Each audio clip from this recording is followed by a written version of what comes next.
Hello, ladies and gentlemen. How are you doing? I am Tejas, your friend and your colleague from HAL. When I joined HAL, my seniors always cautioned me about complaints. The interaction with my seniors made me think, what if something goes wrong unknowingly? Or what if someone who doesn't like me complains about me? Will it affect my career? Will I be investigated merely because someone has complained about me? With these thoughts filling my head, I couldn't do my work with ease. So I did some research about the types of complaints, policies for handling it in our organization, and all such stuff. And today I'm going to share with you all the details regarding what is a complaint, how does it get processed, how should we lodge a complaint, and all related information. Well, in HAL, any receipt of information about corruption, malpractice, or wrongful conduct by the public servant, from whatever origin, will be termed a complaint. Then, who can lodge a complaint? The victim himself or anyone irrespective of the position, category, or grade can make a complaint. An ordinary citizen of the country can lodge a complaint as HAL is a public organization.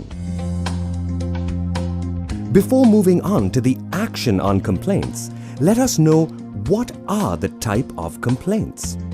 1. Written complaints. Written complaints are those complaints which are lodged in writing and the complainant discloses his identity. 2. Pseudonymous complaints. Pseudonymous complaint is a complaint where the complainant assumes a fake identity while lodging the complaint. 3. Anonymous complaint.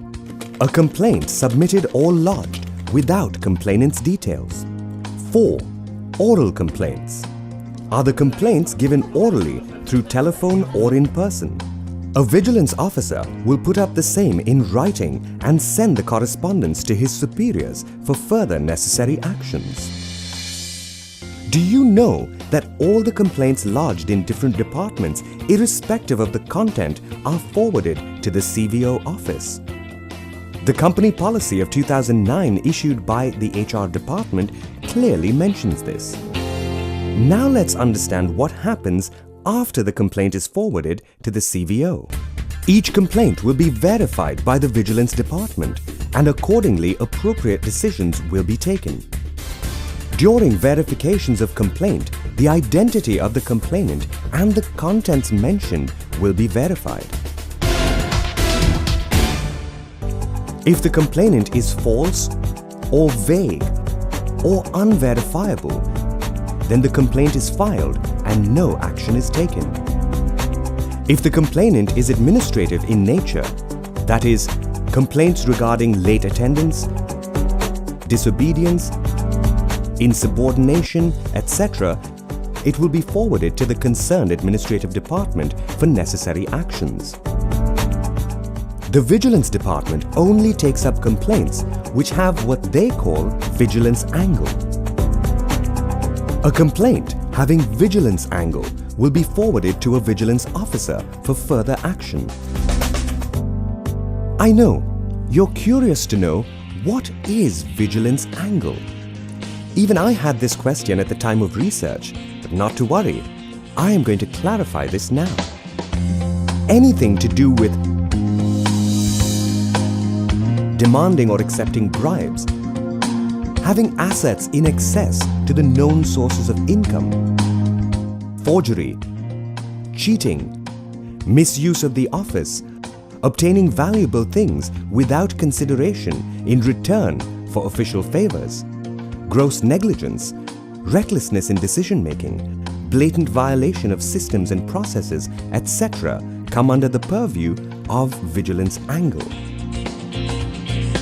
I believe you are attempting to interrupt me by asking, what about anonymous and pseudonymous complaints? There will be no action undertaken on anonymous or pseudonymous complaints. They are simply to be filed as per the latest DOPT guidelines of October 18, 2013. When in doubt, the pseudonymous character of the complaint may be verified by inquiring from the signatory of the complaint if he cannot be contacted at the address given in the complaint, or if a response is not received from him within a reasonable time. It should be taken for granted that the complaint is pseudonymous and should be filed accordingly. No action lies thereafter. Therefore, if you want to make a complaint effectively, make sure that it is not anonymous or pseudonymous. Dear fellow employees, neither lodge a formal complaint nor make vexatious complaints.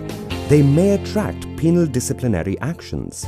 Complaints can be lodged in respective divisional or complex vigilance departments, either in written or oral format, and one can also send complaints directly to the CVO's office. Are you aware of this? Making the complaint process simple and effective, HAL Vigilance Department introduced an online facility to lodge a complaint. This is very easy and user-friendly. Only complaints which fall under vigilance angle should be lodged online. And complainant should submit all his details about his identity and address, etc. One can even upload relevant documents, photographs, etc. along with the complaint. The main objective of the bill is to protect honest officials from harassment by providing protection to the persons making a public interest disclosure. According to the bill, the complaint generated should be in a closed, secured envelope addressed to the competent authority, scribing "Complaint under the public interest disclosure" with the name and address. This is the full and complete information regarding complaints, handling policies, actions, etc. I hope now you are conversant with everything. So my dear friends, be honest and do not tolerate any act of corruption in your work areas. Be well, do good, and lead a tension-free life.